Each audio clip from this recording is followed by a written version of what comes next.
네, 만나서 반갑습니다. 물리의 코드를 짜맞추다 코드열 피직스 김동우입니다. 네, 오늘은 2026학년도 수능 특강 물리학 1을 찍을 건데요. 네, 수능 완성 아니고 이번엔 수능 특강입니다.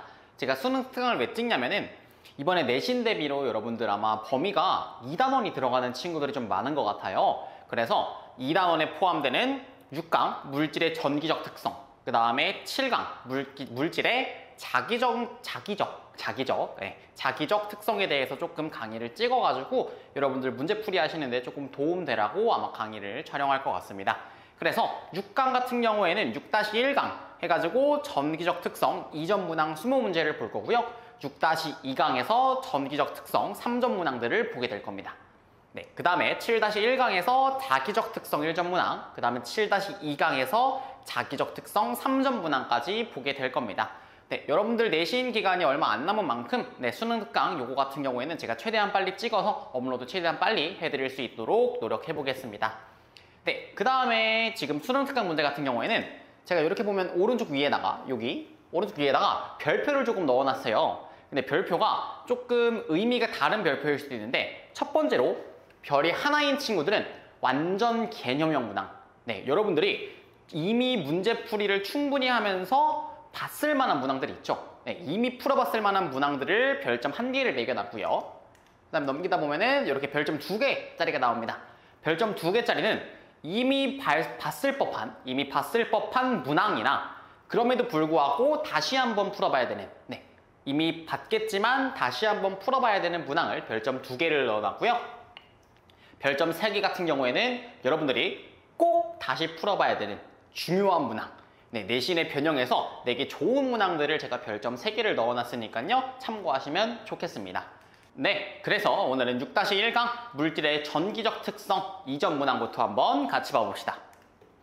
1번, 다음은 러더퍼드의 알파 입자 산란 실험을 원자 모형에 대한 설명이라고 합니다.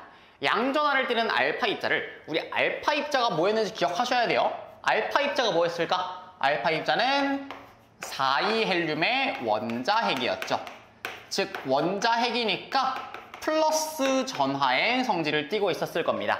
걔를 얇은 금박에 쏘아더니 대부분은 직진하지만 극히 일부는 방향이 크게 바뀌었대. 왜 그런 거야? 저 알파 입자가 가지는 양전하 성질을, 플러스 전하 성질을 누구도 가지니까? 금박에 있는 원자핵도 가지니까. 그죠? 그러니까 플러스랑 서로 만나려고 하면은 무슨 힘이 발생합니까? 청력이 발생하죠. 그렇기 때문에 알파 입자들이 산란됐다라고 표현하는 겁니다. 근데 왜 일부만 산란하는 거야? 그거는 원자가 이렇게 있으면 원자핵이 차지하는 부분은 원자 내에서 아주 일부분이기 때문에, 중심에 아주 몰려있기 때문에 요 조그마한 점과 요 조그마한 점이 만날 확률은 굉장히 적죠. 그러니까 일부만 산란이 되는 겁니다. 이를 바탕으로 러더퍼드는 원자핵을 중심으로 뭐가 원운동을 하는? 전자가 원운동을 하는 원자 모형을 제안했죠. 기억의 부피가 뭡니까? 원자핵의 부피는 원자의 부피에 비해 매우 작다라는 사실을 알 수 있죠. 왜? 일부만 산란했으니까. 기억의 질량, 원자핵의 질량은 원자 질량의 대부분을 차지한다. 요건 암기사항입니다. 맞습니다. 니은은 전자도 맞죠. 그래서 답은 5번으로 해결하시면 되겠습니다. 2번, 이번에는 보호 원자 모형이죠. 러더퍼드에 비해서 조금 더 발전한 원자 모형입니다. 보호 원자 모형에 대해서 학생 A, B, C가 얘기하는 내용이라고 하네요. 원자의 중심에는 양전하를 띠는 원자핵이 있어. 맞습니다. 학생 A 맞고요. 학생 B, 원자핵과 전자. 원자핵은 우리 양전하 성질을 띠고요. 전자는 음전하 성질을 띠니까 플러스와 마이너스 전하 사이에는 당연히 서로 당기는 인력이 작용하겠죠. B도 맞네요. C, 전자는 원자핵 주위에 특정한 궤도에서 원운동을 해. 요게 맞는 선지가 되죠. 러더퍼드의 원자 모형 같은 경우에는 전자가 특정한 궤도가 아닌 임의의 궤도에서 돈다 라고 러더퍼드가 주장했었고요. 보호 선생님으로 이제 원자 모형이 발전하면서 특정한 궤도에서, 즉 불연속적인 에너지 준위에서 전자가 원운동을 한다라고 우리가 배웠었죠. 그래서 2번도 A, B, C 다 맞으니까 5번으로 처리하시면 되겠습니다. 3번, 그림과 같이 X축 상에 점전하 A, B가 고정되어 있다. A에 작용하는 전기력의 크기가 F고요. 전기력의 방향은 마이너스 X 방향이라고 하고요. B는 음전하라고 하네요. 그럼 봐보세요. A가 왼쪽으로 밀린다는 거는 B가 A를 왼쪽으로 민다는 거니까 당연히 A는 음전하일 겁니다. 자, 근데 우리 여기서 이건 알아가자. A가 B한테 주는 전기력, 그 다음에 B가 A한테 주는 전기력은 무슨 관계? 작용, 반작용 관계죠. 그러니까 A와 B를 하나의 개로서 보게 되면은 전기력의 합력은 0이 돼야 됩니다. 왜? A가 B한테 주는 전기력, B가 A한테 주는 전기력은 개 내부의 힘, 즉 내부력이죠. 그럼 우리가 이걸 개로 보게 되면은 그걸 상쇄시킬 수 있잖아. 그래서 전기력 전체 개의 합력은 항상 0이다라는 거를 명심을 하셔야 됩니다. 요거를 활용해서 무엇을 할 수 있냐? A가 지금 왼쪽으로 라지 F만큼 밀리니까 그럼 B가 오른쪽으로 라지 F만큼 밀려야지만 전체 개의 합력이 0이다라는 것도 알 수 있고요. B가 A를 F로 미니까 A가 B도 F로 밀겠다. 작용, 반작용으로도 설명할 수 있겠지. 맞죠? 기억, A는 음전하이다. 맞습니다. 니은, B에 작용하는 방향 플러스 X, 전기력 크기는 F가 맞으니까 얘도 기억, 니은, 디귿 다 맞는 답은 5번으로 가시면 되겠습니다. 네, 4번이고요. 여기부터 이제 별표 2개입니다. 네, 좀 집중해서 여러분들 꼭 다시 한번 풀어보셨으면 좋겠습니다. 그림 가는 X축상에서 점전화 AB를 X는 0, D에 고정시켰고요. 나는 B를 제거하고 C를 ED에 놨다고 합니다. 가 나에서 A에 작용하는 전기력의 크기가 F로 갖고 방향이 달라졌다라고 주고 있죠. 맞죠? 근데 잘 봐봐. 내가 팁을 줄게. A, B, C 전화의 종류 지금 다 모르는 상황이지. 아무것도 힌트를 준 게 없어. 근데 기억, 니은, 디귿 선지를 봐도 양전하냐, 음전하냐라는 걸 묻지 않잖아. 그치? 그러면 너네가 A, B, C 중에 한 마리의 전화를 임의로 지정을 해놓고 나머지를 채워라 라는 소리예요. 그러면 전화의 종류가 같은지 다른지까지는 구별할 수 있으니까. 오케이? 그럼 나는 A를 플러스로 한번 잡아볼게. 마이너스로 잡으셔도 무방합니다. 그럼 봐봐. 지금 여기선 왼쪽으로 밀리니까 B가 A를 밀어야 되니까 B도 플러스겠다. 여기는 C가 A를 당겨야 되니까 C는 마이너스겠다라는 걸 금방 찾을 수 있죠. 그 다음에 여기서도 똑같이 활용하는 게 전체 개의 합력은 0이다라는 거 활용하셔야 되는 거 맞잖아요. 그쵸? 그러니까 B는 오른쪽으로 F로 밀릴 거고 지금 A는 오른쪽으로 F 힘 받으니까 C는 왼쪽으로 F로 당겨지겠다라는 사실을 알 수 있다는 거지. 맞죠? 기억, C에 작용하는 전기력의 크기는 F다. 니은, 전하의 종류는 B와 C가 다르네요. 지금 전하량의 크기를 물어보잖아. 그치? 근데 누가 봐도 알 수 있는 게 B가 A를 미는 것도 F고 C가 A를 당기는 것도 F인데 거리가 C가 더 멀죠? 그러면 우리 쿨롱 법칙에 의해서 쿨롱 법칙 뭐였어? K 곱하기 R제곱분의 Q1, Q2였잖아. 맞지? 근데 어차피 지금 거리가 더 멀면은 전하량의 곱이 더 커야 된단 말이야. 근데 A 전하량은 지금 고정되어 있죠. 그러니까 거리가 먼 애가 당연히 전하량이 더 크겠다. 그러니까 C가 전하량이 더 크다는 사실을 찾을 수 있으니까 디귿이 땡이다 라고 갈 수도 있는데 요것도 알아두자. 뭐 알아둘 거냐면 지금 보시면은 거리의 제곱이랑 전하량이랑 이렇게 분수꼴로 맞는 게 전기력이잖아요. 맞죠? 그럼 지금 두 마리는 비례예요? 반비례예요? 비례죠. 그러니까 전하량이 지금 거리의 제곱에 비례한다고. 맞아? 근데 봐봐. 가상황에서는 거리가 D밖에 안 떨어져 있죠. 그러니까 거리가 1이라고 쳐보자. 그럼 여기서 거리 2D 떨어져 있죠. 그럼 2D를 제곱하면 4D 제곱이니까 거리의 제곱비가 1대 4예요. 맞지? 그러면 전하량비도 1대 4겠다라는 사실을 바로 찾을 수 있어야 돼요. 그러니까 예를 들어 B가 플러스 Q였다면 C는 몇이겠다? 마이너스 4Q겠다라는 것도 바로 찾을 수 있었으면 좋겠습니다. 그래서 답은 1번 기억선지로 이렇게 해결하시면 되겠습니다. 네, 이어서 5번 봅시다. 5번은 별 3개네요. 네, 중요한 문제입니다. 그림과 같이 X축상에 점전화 ABC를 같은 간격 D로 고정시켰더니 양전화인 A에 작용하는 전기력의 방향은 왼쪽이고요. C에 작용하는 전기력이 0이라고 합니다.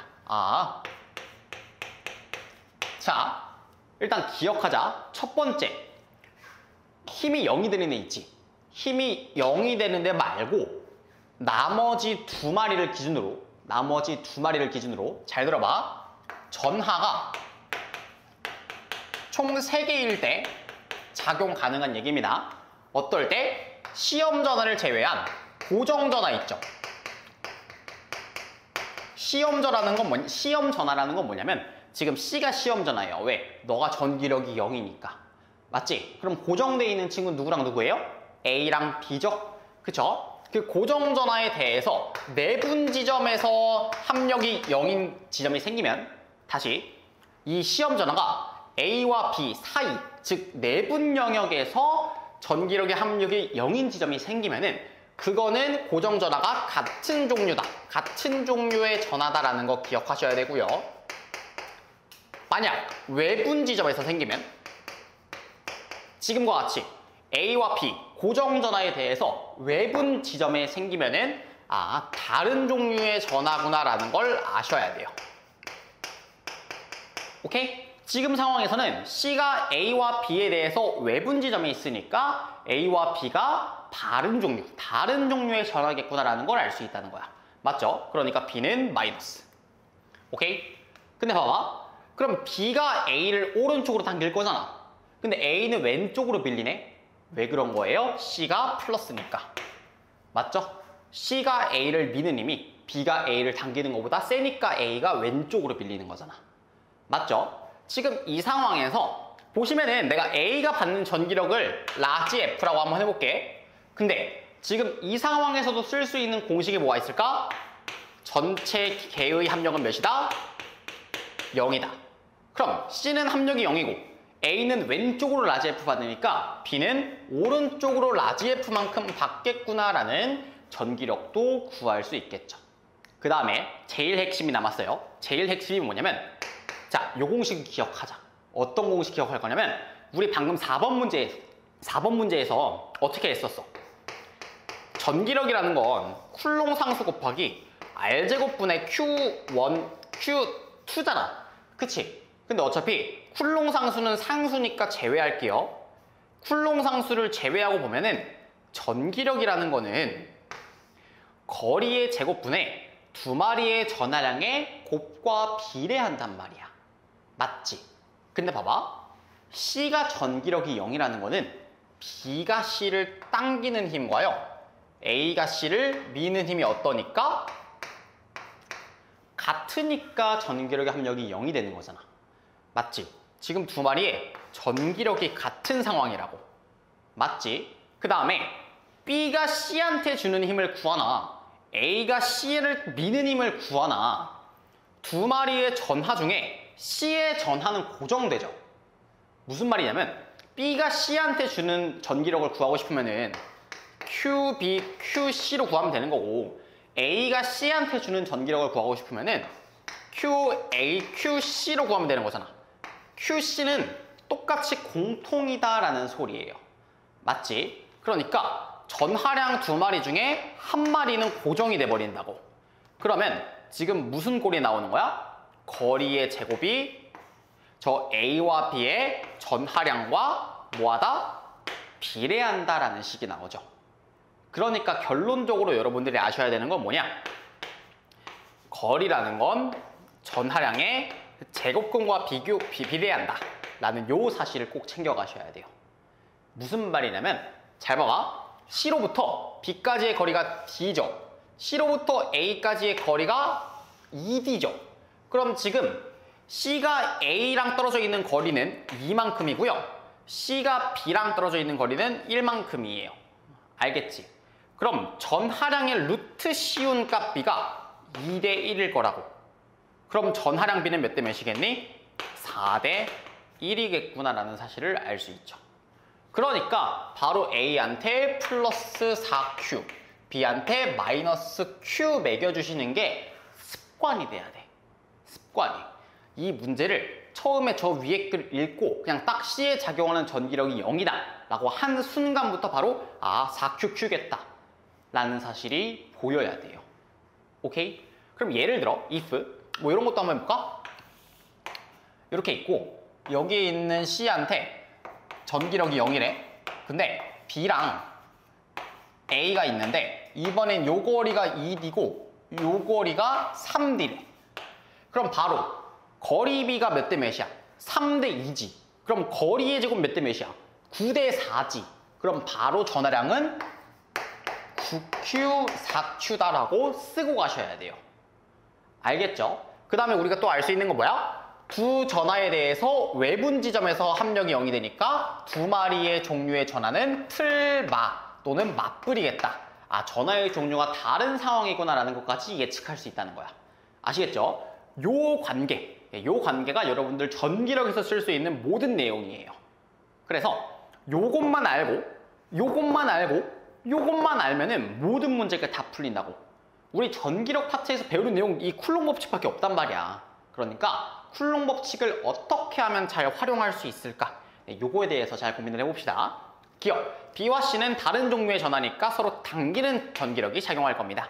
니은, B에 작용하는 전기력의 방향은 오른쪽으로 라지 F죠.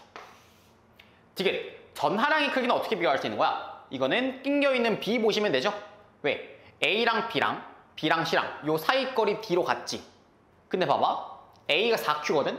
근데 C가 4Q보다 크니까 C가 B를 더 세게 당기는 거 아닙니까? 그러니까 B가 오른쪽으로 당겨지는 거잖아. 맞지? 원래 A가 더 셌었으면 B는 왼쪽으로 당겨줘야지.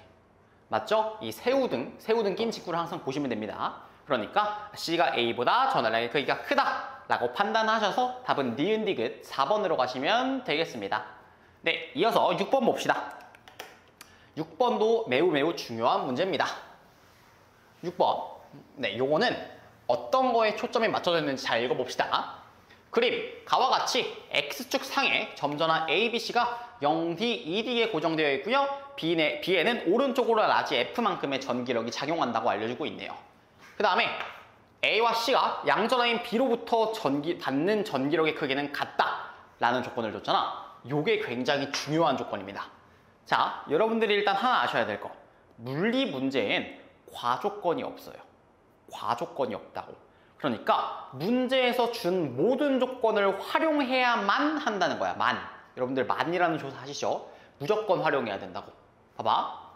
A와 C가 B로부터 받는 전기력의 크기가 같대요. 그러면 전기력이라는 거 어떻게 구해? 어차피 K는 생략할게요. R제곱분의 Q1, Q2로 구하는데 어차피 B로부터 받는 전기력이니까 무조건 한 마리는 QB로 전하가 고정될 겁니다. 근데 가상황에서 A랑 C랑 각각 떨어져 있는 거리가 같아. 맞지? 근데 QB도 고정돼 있네? 아, A와 C의 전하량이 같구나라는 사실을 저 문장을 통해서 알려줬다는 거죠. 그러니까 A와 C에다가 그냥 나는 QQ 쓰고 시작할래. 알겠지? 그 다음에 그림 나는 가에서 C의 위치만 어디로? 3D로 바꾸어서 고정시킨 것이다 라는 걸 알려줬죠. 잘 봐봐. if 지금 A와 C가 만약 같은 종류의 전하잖아? 그러면 B는 전기력의 합력이 몇이 돼야 되니? 0이 돼야 돼요. 왜? 내가 플러스로 한번 더 볼게. 그러면 우리 아까 배웠지? 두 고정전하에 대해서 내분 지점이 있으니까 같은 종류. 맞지? 그 다음에 거리랑 Q의 제곱근, 전하량의 제곱근비랑 비례한다고 했잖아. 근데 거리도 1대1, Q의 제곱근도 1대1. 그러니까 C가 B한테 주는 전기력과 A가 B한테 주는 전기력이 똑같은데 방향이 반대니까 B가 전기력의 합력이 0이 돼야 된단 말이야. 근데 쟤 지금 0이야? 아니죠. 저 오른쪽으로 F로 힘을 받고 있잖아.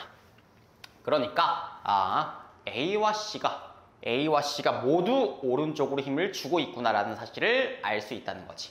그러니까 A는 오른쪽으로 밀고 C는 오른쪽으로 당겨야 되니까 A와 C가 각각 뿔 마겠다. 여기서도 뿔 마겠다라는 거 써주시고요. 그러면은 요 라지 F라는 건 지금 A가 B를 미는 힘과 C가 B를 당기는 힘을 더한 값인데 두 마리는 당연히 같을 테니까 저 스몰 f 하나에 얼마겠다? 2분의 1 라지 f겠다라는 사실도 알 수 있다는 거지. 괜찮아? 그 다음에 나 상황에서 지금 B에 작용하는 전기력을 물어보잖아요. 여기서 여러분들이 항상 주의하실 거는 변화입니다. 변화에 초점을 맞추셔야 돼요. 선생님, 무슨 변화를 얘기하는 건가요? 잘 봐봐. A가 B를 미는 힘은 가상황이나 나상황에서 일정할 겁니다. 그쵸? 안 바뀌잖아. 그러니까 A가 B를 미는 건 똑같이 2분의 1 라지 F일 거라고. 맞지? 근데 C가 B를 당기는 게 잘 봐봐. 똑같이 내가 지금 쿨롱 법칙 써볼게. C가 지금 이동했다고 해서 QB, QC라는 전하량의 곱이 바뀔까? C가 이동했다고 해서 전하량이 바뀌어지진 않죠. QB, QC는 고정일 거란 말이야. 그치? QB, QC는 바뀌지 않는 값이에요. 근데 지금 C의 거리가 몇 배가 됐어요? 원래 D 떨어져 있었는데 이번에 2D 떨어졌지. 거리가 2배가 됐어. 그럼 거리의 제곱은 4배가 된 거죠? 그러면 얘가 분모에 있으니까 전기력은 몇 배가 돼야 돼요? 4분의 1배가 돼야 되는구나 라는 비율 관계로 처리할 수 있다는 거야. 비율 관계로. 맞죠? 그러니까 원래 가상황에선 C가 B를 2분의 1 라지 F로 당기고 있었는데 얘가 거리가 2배가 되면서 전기력은 4분의 1배가 될 테니까 C가 B를 몇으로 당기겠다? 8분의 1 라지 F로. 4분의 1배만큼 작은 힘으로 당기겠구나 라는 걸 알 수 있죠. 맞지? 그래서 두 힘을 합성하시면 8분의 5 라지 F가 나와서 답은 4번으로 체크하시면 되겠습니다. 네, 이전 문제에서는 5번, 6번이 전기력에서 조금 중요한 문항일 것 같으니까 여러분들 잘 복습하시면 좋겠습니다. 네, 그러면 이어서 7번 에너지 준위 파트로 들어가 봅시다. 네, 이어서 7번 시작해 봅시다. 7번 그림 가는 분광기로 수소기체 방정관에서 방출되는 빛, 백열등에서 방출되는 빛의 스펙트럼을 관찰하는 모습이라고 합니다. 여기 그림이 누락됐는데 여러분들 A는 연속 스펙트럼 나타낸 거 맞죠? 그쵸? 그라데이션. 네, A는 그라데이션 연속 스펙트럼이고요. 지금 B 같은 경우에는 여러분들 그림에는 검은 배경에 흰 선으로 돼 있죠. 그쵸? 자, 이런 거 기억하자. 검은 배경에 흰 선이 박혀 있잖아? 그거는 그냥 방출 스펙트럼임을 기억하시는 게 좋아요. 그러면 흰 배경의 검은 선은 흡수선이겠구나. 즉 흡수 스펙트럼이다라는 거 기억하시면 좋고요. 여기 문제에서는 수소 기체 방전관에서 방출되는 빛, 백열등에서 방출되는 빛의 스펙트럼을 관찰했다. 그 둘 중에 하나다라는 걸 알려줬으니까 B가 무슨 스펙트럼이겠다? 방출 스펙트럼이겠다라는 걸 알 수 있다는 거지. 근데 백열등에서 방출하는 빛의 스펙트럼을 관찰하면 당연히 뭐가 나옵니까? 연속 스펙트럼이 나오니까 A가 백열등에서 방출한 거를 찾은 걸 테고요. B 같은 경우에는 일부 방출선만 나타나는 걸 봐서는 너가 수소 기체 방전관에서 방출한 스펙트럼이겠다는 걸 알 수 있죠. 기억, A는 연소 스펙트럼 맞습니다. 니은, B는 수소에서 방출되는 빛의 스펙트럼이니까요. 백열등에서 방출되는 건 A다라는 걸 알 수 있겠죠. 자, 디귿, 수소 원자의 에너지 준위는 지금 보시면은 요만큼 간격이었다가 갑자기 요만큼 간격이었다가 갑자기 또 요만큼 간격이죠. 굉장히 불연속적인 거를 확인할 수 있으니까 디귿, 수소 원자의 에너지 준위는 불연속적이다 라고 가시면 되고요. 7번에 1번으로 해결하시면 되겠습니다. 네, 별 1개짜리니까 이 정도는 가볍게 해결하실 수 있을 거고요. 8번 봅시다. 8번. 그림은 각각 원소 X의 기체가 들어있는 방전관에서 방출되는 가시광선 영역의 스펙트럼이라고 합니다. 기억, 니은, 디귿은 각각 전자의 전이 과정에서 나타나는 수소 X의 스펙트럼 선이라고 하네요. 선제 봅시다. 바로 기억에 해당하는 빛은 수소의 전자가 바닥 상태로 전이할 때 방출된다라는 걸 묻고 있죠. 잘 들어봐. 자, 별 2개짜리니까 우리 여러 가지 개념들 좀 가져갑시다. 바닥 상태라는 게 뭐였을까? 바닥 상태는 N은 1입니다. N은 1. 양자수가 1인 곳을 우리가 바닥 상태에 있다라고 표현한단 말이야. 맞지? 그러면 양자수가 2 이상 있을 때는 전자가 들뜬 상태에 있다라고 표현할 수 있죠. 맞죠? 그럼 전자가 지금 바닥 상태에 있는 상황에서 지금 보시면 기역에 해당하는 빛은 바닥 상태로 전이하는 거잖아. 맞죠? 그러면 N은 1로 양자수가 떨어지면서 방출하는 거란 얘기란 말이야. 그치? 우리가 N은 1로 떨어지는 계열들을 무슨 계열이라고 불렀어요? 라이먼 계열이라고 불렀었죠? 사람 이름입니다. 라이먼 계열이라고 불렀었고, 이때 방출되는 빛은 자외선이 방출된다라고 배웠었죠. 맞죠? 근데 이 상황은 뭐니? 지금 보시면 방출되는 가시광선 영역의 스펙트럼을 나타내야 되잖아. 맞죠? 가시광선 영역의 스펙트럼이 나타내려면 양자수 몇으로 떨어져야 돼? 너는 양자수 2로 떨어지는 무슨 계열? 발머 계열 친구들을 줬구나라는 걸 알 수 있단 말이야. 그쵸? 그러니까 기역에 해당하는 빛은 N은 2로 떨어지는 빛들이지 N은 1로 떨어지는 빛들이 아니니까 기역은 틀렸다라는 걸 알 수 있죠. 니은 X는 기역에 해당하는 빛을 흡수할 수 있냐? 묻고 있는데 지금 X에는 기역과 동일한 파장 라인의 스펙트럼 라인이 없죠. 그러면은 흡수할 수 없다라고 판단하시면 됩니다. 그 다음에 디귿 광자 한 개의 에너지를 물어보는데 우리 양자수가 높은 곳에서 양자수가 낮은 곳으로 전자가 전이할 때 방출되는 빛이 있었죠. 그쵸? 그 방출되는 빛도 무슨 성을 띈다? 입자성을 띠더라. 그래서 그 빛이 가지는 에너지를 빛의 입자를 우리가 광자라고 부르기로 약속했으니까 광자 에너지라고 부르자. 그래서 이때 방출되거나 올라가면서 흡수하는 빛의 에너지는 어떻게 구할 수 있다? 진동수랑 비례하기 때문에 HF로 구할 수 있다라고 배웠었어요. H는 뭔데? 플랑크 상수. 이 상수값을 플랑크가 구했으니까 플랑크 상수라고 부르죠. 근데 우리 뒤쪽에서 배우는 파동의 전파 속력은 F 람다라고 배우는데 빛도 무슨 성을 지닌다? 파동성을 지닌다. 빛은 파동성도 지니고 입자성도 지닌다라고 배웠잖아. 맞죠? 그러니까 빛의 속도인 C도 F 람다로 구할 수 있단 말이야. 그러니까 요걸 통해서 진동수라는 걸 뭐라고 표현할 수 있어? 람다분의 C, 즉 파장분의 빛의 속력으로 구할 수 있다는 거지. 그거를 여기에다가 넣어봐라. 그럼 어떻게 된다? 람다분의 HC로 변하더라. 즉 이때 방출되거나 흡수되는 빛의 에너지는 HF로 구할 수 있고 람다분의 HC로 구할 수 있다. 그래서 우리가 기억해야 되는 건 뭡니까? 그 광자 에너지는 진동수랑은 비례하고 파장이랑은 반비례한다는 걸 기억하셨어야지. 맞죠? 그럼 봐봐. 지금 니은하고 디귿을 비교해보래. 에너지가 누가 더 큰지. 맞지? 그럼 봐봐. 파장이 오른쪽으로 갈수록 파장이 커지죠? 그럼 니은이 파장이 더 작은 거잖아. 그치? 파장이 더 작으면요. 진동수가 더 큰 거고요. 그럼 에너지가 더 큰 거겠네. 맞지? 그러면 디귿. 니은에 해당하는 빛이 디귿에 해당하는 빛보다 당연히 에너지가 더 크다라는 사실을 알 수 있다는 거죠. 그래서 8번 같은 경우에는 여러분들 답 2번 디귿으로 해결하시면 되겠습니다. 네, 이어서 9번 같이 봐봅시다. 9번. 그림은 보어의 수소 원자 모형에서 양자수 N에 따른 전자의 궤도를 나타냈다고 합니다. 궤도를 나타냈구나. 자, 이에 대한 옳은 것을 보기에서 있는 대로 고른 것은 기억, 원자핵과 전자. 원자핵은 플러스고요. 전자는 마이너스니까 두 마리 사이에는 서로 당기는 전기력이 작용할 겁니다. 맞습니다. 니은. 전자의 에너지는 양자수가 1인 궤도에 있을 때보다 양자수가 2인 궤도에 있을 때 에너지가 더 크죠. 올라가면 올라갈수록 에너지가 더 크니까.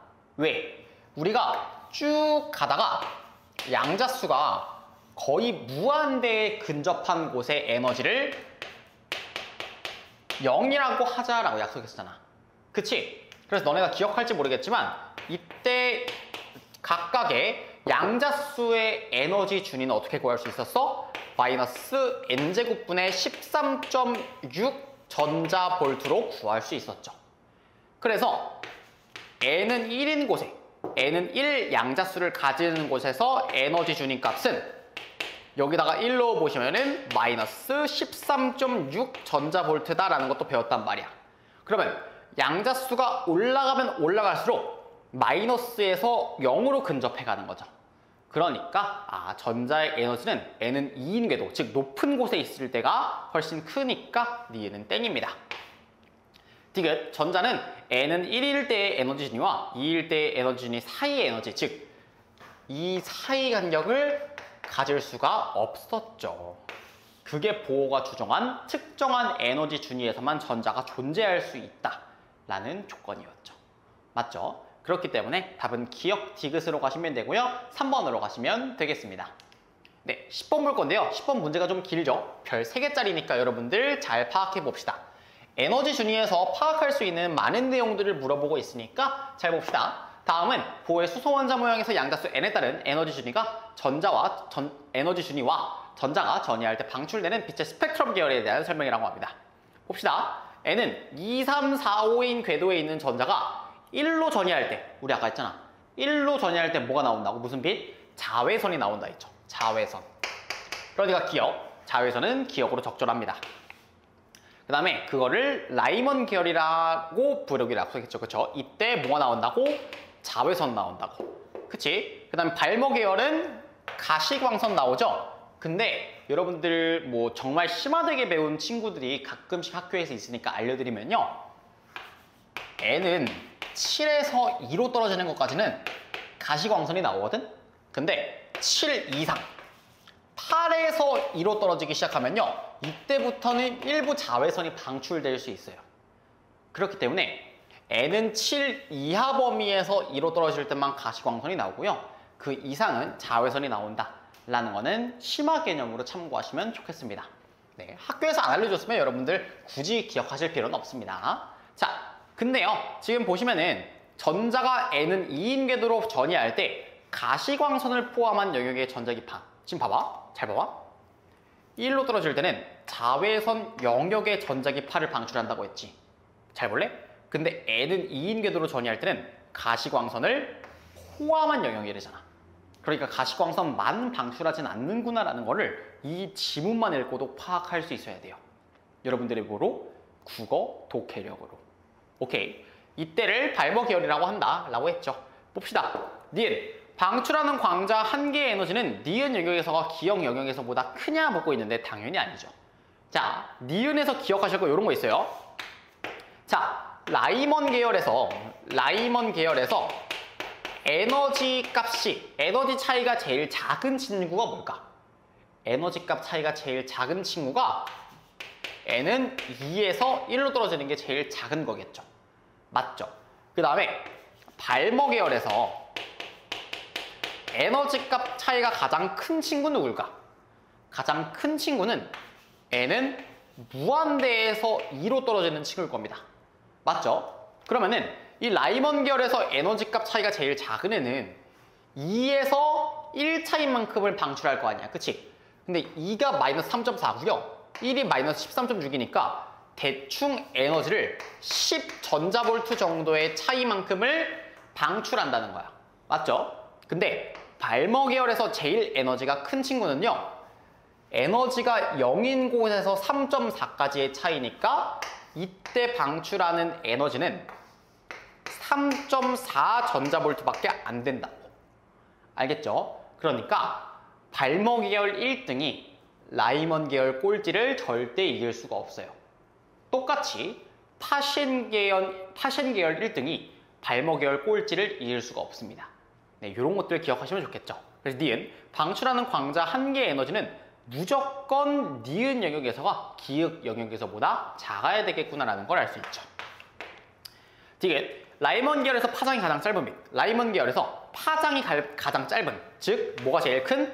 진동수가 제일 큰, 즉 에너지 차이가 제일 큰 빛은 무한대에서 1로 떨어질 때 방출하는 빛이 맞습니다. 그래서 답은 기억 디귿 3번으로 가시면 좋겠습니다. 오케이. 네, 11번도 별표 3개짜리인데요. 잘 봅시다. 그림은 보호의 수소 원자 모형에서 양자수 n에 따른 에너지 준위의 일부와 일부의 전자 전이 A, B, C를 나타낸 것이라고 합니다. A, B, C에서 방출되는 빛의 파장은 각각 람다 A, 람다 B, 람다 C라고 합니다. 맞지? 근데 너네한테 어렵게 헷갈리게 하려고 람다로 줬구나라는 거 바로 파악하셔야 돼요. 왜 그러냐면 잘 봐봐. 에너지 4에서 2 차이만큼 있지. 여기에서 여기까지 차이만큼. 그거는 에너지 3에서 2 차이랑 에너지 4에서 3 차이를 더해서 구할 수도 있잖아. 맞죠? 그럼 얘를 내가 진동수식으로 바꿔보면 너는 HFA고요. 왜? 이때 지금 람다 E 방출한다고 했으니까 이때 진동수를 FA라고 해보자. 알겠지? 그럼 똑같이 적용하면 너는 지금 3에서 2 차이니까 B, 너는 C라고 할 수 있죠? 그러니까 HHH 플랑크 상수사 날려주게 되면은 FA는 FB 플러스 FC라고 할 수 있단 말이야. 맞지? 근데 우리 아까 배웠듯이 이때 방출되는 광자 에너지는 HF로도 구할 수 있고 람다분의 HC로도 구할 수 있었잖아. 맞지? 그러면은 여기서도 그걸 적용하게 되면 어떻게 되는 거야? 람다 A분의 1은 람다 B분의 1 플러스 람다 C분의 1이구나.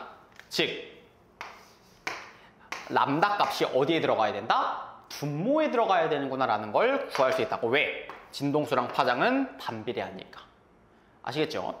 기억. 전자가 원자핵으로부터 받는 전기력. 전기력이라는 건 뭐야? 우리 쿨롱이 배웠잖아. 쿨롱이면 어떻게 구하는데? R제곱분의 Q1, Q2랑 비례한다라는 거 알 수 있잖아요. 맞죠? 근데 전자와 원자핵의 원자량, 전자와 말을 잘못했어요. 전자와 원자핵의 전하량 자체는 바뀌지 않겠죠. 그럼 거리가 멀어질수록 전기력이 작아진다는 걸 알 수 있죠. 그러니까 전기력의 흐르는 N은 2인 궤도에서가 원자핵과 더 가까울 테니까 2인 궤도에서가 더 전기력은 크겠죠. 기억은 맞습니다. 니은, 방출되는 광자 한 개의 에너지는 A에서가 B에서보다 크죠. 왜? 에너지 값 차이가 훨씬 많이 나니까. 디귿 조심하라고. 디귿 왜? 람다 A분의 1은 람다 B분의 1 플러스 람다 C분의 1이다라는 거를 꼭 기억하셔야 됩니다. 그래서 디귿은 틀린 선지다 라고 가시는 게 중요합니다. 그래서 답은 기억 니은 3번으로 가시면 되겠습니다. 네, 여기까지가 에너지 준위 관련 문제였고요. 12번부터는 이제 또 에너지 띠 관련 문제니까 이어서 12번 들어가 보도록 하겠습니다. 네, 이어서 12번 들어가 봅시다. 12번, 그림 가는 기체 상태에 있는 원자가 한 개일 때의 에너지 준위를 나는 고체 상태에 있는 원자가 매우 많을 때의 에너지 준위를 나타낸 것이다. 즉, 얘가 기체 원자가 하나만 있을 때는, 이 원자가 하나만 있을 때는 독립적인 에너지 준위를 지킬 수 있지만 고체 같은 경우에는 기체와 다르게 원자들 간 사이 간격이 매우 좁아졌었죠. 그쵸? 그러면은 얘네가 각각 독립적인 에너지 준위, 즉 똑같은 에너지 준위를 가질 수가 있다 없다? 없더라. 없는 걸 누가 증명했어? 그 똑같은 에너지 준위를 가질 수 없다라는 거를 파울리가 증명을 했었죠. 그래서 우리가 파울리의 베타 원리에 의해서 에너지 준위가 동일하게 지닐 수 없더라라는 걸 배웠잖아. 그래서 걔네가 촘촘하게 모여있는 형태를 지니게 되는데 각각의 에너지 준위들이 이 안에 촘촘하게 모여있는 거지. 그게 우리가 딱 봤을 때 야, 하나의 띠처럼 생겼다 라고 해가지고 얘를 에너지 띠다라고 불렀었죠. 맞죠? 그래서 A와 B는 각각 에너지 띠고 이 제로는 띠 간격이라고 합니다. 맞죠? 기억. 가에서 원자 내 전자가 전이할 때 연속적인 파장? 아니죠. 불연속적인 에너지 준위를 가지니까 불연속적인 파장의 빛을 방출할 수 있겠죠. 니은, 나에서 이 A 같은 경우에는 얘를 분해해보면은 이렇게 에너지 준위가 촘촘하게 되어 있단 말이야. 그러면 조금씩은 간격이 다르죠. 그렇기 때문에 A에 있는 전자의 에너지는 각각의 에너지 준위에 따라서 조금씩 다를 겁니다. 모두 같지 않아요. 디귿, B에서 A로 전이하는 전자가 흡수하는 최소의 에너지는 이제로다라고 묻고 있는데 그게 무슨 소리냐면 이 사이 간격이 이제로래며. 그치? 그거는 지금 B에서 제일 높은 에너지 준위와 A에서 제일 낮은 에너지 준위 간의 차이가 이제로다라고 알려주고 있는 거랑 똑같죠. 그러니까 이 제일 높은 곳에서 제일 낮은 곳으로 전이하는 게 최소 에너지일 테니까 그때는 그때 값은 이 띠간격인 이제로이다라는 게 맞는 선지가 된다는 겁니다.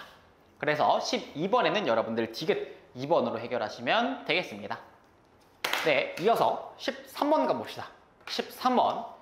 네, 별 2개짜리네요.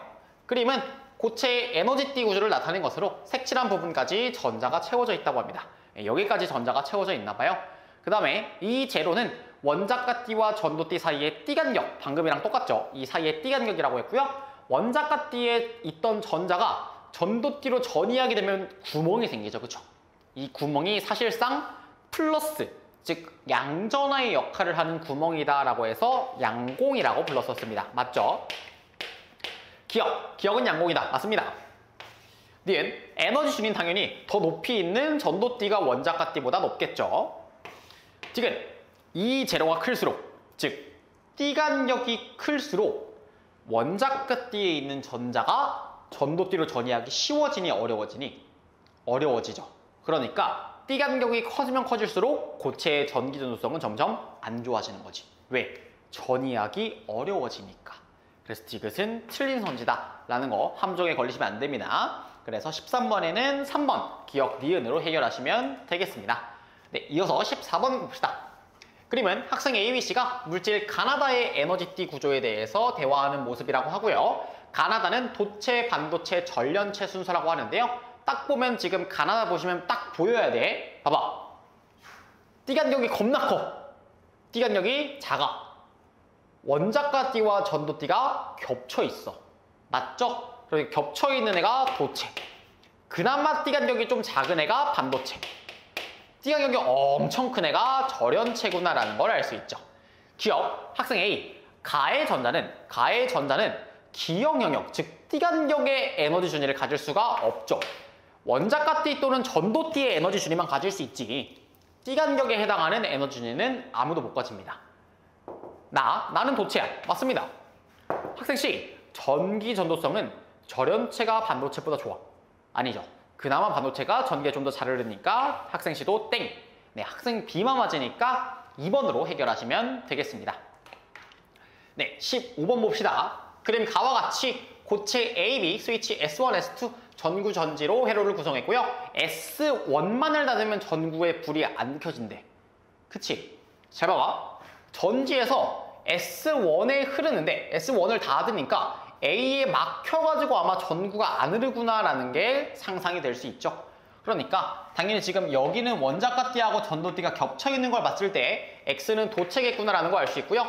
Y는 원자가 띠와 전도띠 사이에 간격이 있는데 X, Y는 A, B의 에너지띠 구조를 순서 없이 나타낸 것인데 도체와 절연체 중 하나라고 했으니까 너가 절연체겠구나.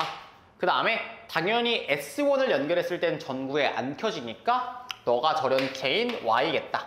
그 다음에 S1, S2를 모두 닫으면 켜지는 거는 B가 뭐니까? X니까. 즉 B가 도체니까 S2를 통해서 전구에 불이 켜지는 거겠죠. 기억, A는 도체이다. 아닙니다. 니은, 전기 전도성은 B가 A보다 좋다. 당연히 도체가 더 좋죠. 디귿, B의 에너지띠 구조는 X이다. 맞는 선지가 돼서요. 답은 니은 디귿 4번으로 쉽게 해결하실 수 있겠습니다. 바로 16번 들어가 봅시다. 16번. 네, 좀 반도체 파트로 이제 들어왔는데요. 그림은 규소로만 구성된 순수 반도체 X와 붕소. 붕소는 몇 족이야? 붕소는 13족이죠. 그러니까 뭐가 생겨? 구멍 하나가 생기니까 양공이 생기죠. 너는 13족. 13족 원소를 도핑한 반도체를 우리가 무슨 형 반도체라고 부릅니까? P형 반도체다라고 부르죠. 주된 전하 나르게가 양공이다라는 거, 이런 표현도 알아두셔야 되죠. 봅시다. 기억, Y는 P형 반도체이다. 맞습니다. 니은, Y에서는 양공이 주된 전하 운반자, 즉 주된 전하 나르게 역할을 한다. 맞습니다. 지금 상온에서 전기 전도성은 순수 반도체가 워낙 안 좋기 때문에 우리가 도핑을 함으로써 불순물 반도체로 만들어지는 이유가 뭐였어? 전기 전도성을 높이기 위한 의미였잖아. 그런 이유였죠. 그죠? 그러니까 전기 전도성은 X가 Y보다 좋지 않고 Y가 X보다 좋습니다. 그래서 16번에는 3번으로 해결하시면 되겠네요. 네, 이어서 17번 봐봅시다. 17번. 순수 반도체 SI에다가 불순물로 원소를 첨가했더니 전도띠 바로 아래에 도핑된 원자에 의한 새로운 에너지 준위가 만들어진대요. 맞지? 근데 그 새로운 에너지 준위에 뭐가 있어? 전자들이 있네. 이 전자가 뭔데? 남는 잉여 전자죠. 뭔가를 도핑했더니 잉여전자가 생겨. 그 잉여전자가 만드는 새로운 에너지 유닛가 생기네. 그거는 너 N형 반도체구나 라는 거를 알려주고 있는 거죠. 즉 15족 원소를 첨가했구나 라는 걸 알 수 있다는 겁니다. 맞죠? 기억 A는 P형 아닙니다. 니은 원자과 전자수는 규소는 14족이니까 4개가 있을 거고요. 기억 같은 경우엔 15족이니까 5개 있겠죠. 아닙니다. 디귿 A의 이 N형 반도체의 주된 전하 운반자는 남는 전자, 즉 전자에 의한 것이다라는 거 알 수 있으니까 17번에는 디귿 2번으로 체크하시면 되겠습니다. 네, 18번 봅시다. 18번 별 3개입니다. 집중해서 봅시다. 18번. 자, 그림 가는 PN 다이오드 저항 교류전원. 교류전원이라는 걸 잘 아셔야죠. 교류전원으로 구성된 회로고요. X는 P형이랑 N형 중에 하나라고 합니다. 그림 나는 교류전원의 전압과 이게 교류전원의 전압인 것 같고요. 저항에 흐르는 전류를 시간에 따라 나타낸 것이라고 합니다. 시간이 2분의 1t일 때, 2분의 1t일 때 요때는 화살표 방향으로 흐르고 있다라는 걸 알려주고 있죠. 잘 볼래? 2분의 1t일 때 전류 흐르지, 저항이. 맞지? 이 방향으로 흐른대잖아. 그럼 다이오드를 요렇게 통과했다는 거거든? 맞죠? 그러면은 PN이겠다라는 거 알 수 있죠? 그 다음에 요렇게 나왔을 테니까 이때는 왼쪽이 플러스, 오른쪽이 마이너스. 즉, 요 상황과 요 상황에서는 왼쪽이 플러스, 오른쪽이 마이너스로 전원이 켜져가지고 다이오드의 전류가 흐를 수 있는 순방향 전압이 형성되니까 저항에 전류가 흐르는구나 라는 걸 알 수 있고요. 주황색으로 요때와 요때 같은 경우에는 반대로 전류가 흐르죠. 그러니까 오른쪽이 플러스, 왼쪽이 마이너스로 걸린다는 거야. 그러면 가다가 N형에 막혀버리죠. 즉 이 상황에서는 역방향 전압이 걸리니까 전류가 흐를 수 없는 상황이구나라는 걸 알 수 있다는 거지. 맞죠? 기억 X는 N형이다. 아닙니다. X는 P형입니다. 니은 2분의 3t일 때, 요때죠. 주황색일 때 2분의 3t일 때 다이오드의 N형 반도체에 있는 전자는 PN 접합면과 멀어지죠. 왜? N형에는 분명 남는 전자들이 있었을 텐데 오른쪽에 플러스 전지가 걸렸잖아. 그러니까 이 전지 쪽으로 가고 싶으니까 전자가 경계 쪽으로 갈 거라고. 접합면이 아니라. 그쵸? 경계 쪽으로 갈 테니까 접합면으로부터는 멀어지는 현상이 일어나겠죠. 지금 2분의 5t일 때는 다시 초록색일 때죠. 그러니까 지금 저항의 전류가 흐르는 걸 봐서는 다이오드에는 순방향 전압이 걸린다는 사실을 알 수 있다는 거지. 맞죠? 그래서 답은 디귿 2번으로 가시면 되겠습니다. 네, 이 문제에서는 여러분들 교류 전원이라는 게 무엇인가, 그게 뜻하는 게 뭔가, 그 다음에 어디가 플러스고 어디가 마이너스인 시점이 언제인가라는 거를 파악하시는 게 매우 중요합니다. 아시겠죠? 네, 19번 봅시다. 19번. 그림은 PN 다이오드 전구 스위치 직류전원으로 구성한 회로고요. S를 A에 연결하면 불이 켜진대요. A 연결해 봅시다. 그럼 요렇게 가니까 다이오드가 PN 순서겠다라는 거 알 수 있고요. 전구가 켜지는 상황이겠죠. 그러면 지금 B에 연결하게 되면 반대로 전류가 흐르니까 B에 연결했을 때는 역방향 전압이 걸리겠다. 즉 다이오드에는 전류가 흐르지 않겠구나라는 걸 알 수 있죠. 그러니까 전구도 안 켜지겠네요. 기억 S를 A에 연결하면 순방향 맞습니다. 니은 X는 P형 맞습니다. 디귿 S를 B에 연결하면 N형 반도체에 있는 전자는 접합면에서 멀어진, 즉 역방향 전압이 걸리는구나, 맞는 선지가 되겠네요. 19번은 5번으로 어렵지 않게 해결할 수 있겠습니다. 네, 20번 봅시다. 20번은 이 그림을 좀 잘 기억하면 좋을 것 같아요. 네, PN 접합 발광 다이오드에 대한 설명이고요. 잘 봅시다. 그림과 같이 LED에 순방향 전압이 걸어주게 되면은 PN 접합면에서 전자가 전이하면서 빛을 방출한다고 합니다. 잘 보시면은 LED에 요 띠간격 보이시죠? 이 띠간격에 따라서 이게 에너지 준이라고 생각하면 돼. 이 띠간격에 따라서 방출되는 빛의 파장이 다르다라는 거지. 무슨 소리냐면 이 띠간격에 따라서 얘네가 각각 요 띠간격이 다르다는 거는 에너지 값 차이가 다르다는 거죠. 에너지 차이가 난다는 거는 진동수가 다르다는 거거든. 그때 방출하는 빛의. 맞죠? 그럼 빛의 진동수가 달라지면 빛의 파장도 달라진다는 거거든. 그러니까 그 파장에 따라서 색깔이 달라지는 현상이 일어난다는 겁니다. 아시겠죠? 그런 거 알아두시면 좋고요. A와 B는 각각 P형과 N형 중에 하나라고 합니다. 봅시다. 양공이 있는 애가 당연히 P형이겠고요. 전자가 많은 애가 N형이겠다라는 거 알 수 있죠. 문제는 쉬워요. 기억, A는 P형이 나왔습니다. 니은 접합면 부분에서 B의 전도띠에 있는 전자의 에너지 준위는 A의 양공의 에너지 준위보다 당연히 높겠죠.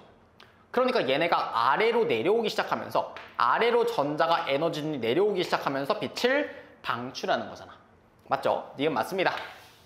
지금 띠 간격이 클수록 띠 간격이 크다는 거는 이때 전자가 방출하는 에너지가 커진다는 거죠. 그러면 그에 비례하는 진동수도 커질 거고요. 그러면 파장은 짧아지겠다라는 걸 알 수 있겠지. 맞죠? 그러니까 띠 간격이 클수록 방출하는 빛의 파장은 짧다라는 선지도 맞는 선지가 되겠습니다. 그래서 답은 5번 기억, 니은, 디귿으로 해결하시면 되겠습니다. 네, 여기까지가 6-1강 물질의 전기적 특성 이전 문항 20번까지였고요. 네, 다음 강의에서는 이제 6-2강 물질의 전기적 특성 3전 문항에서 같이 만나보도록 합시다. 네, 제가 아무래도 여러분들 내신 대비 강의다 보니까 최대한 개념적인 부분들 얻어갈 수 있는 내용은 이전 문항에서 다 설명을 한 것 같아요. 그렇죠? 그러니까 3전 문항 강의에서는 문제풀이 위주로 설명을 조금 진행해 보려고 합니다. 그러니까 여러분들 아직 조금 부족한 개념이 있다 하시는 분들은 앞에 수능 특강 앞에 본문도 있죠. 네, 여러분들 본문 한번 읽어보시면서 다시 개념 복귀 하신 다음에 틀린 문항들이 있으면은 오답 잘 하시면 좋겠습니다.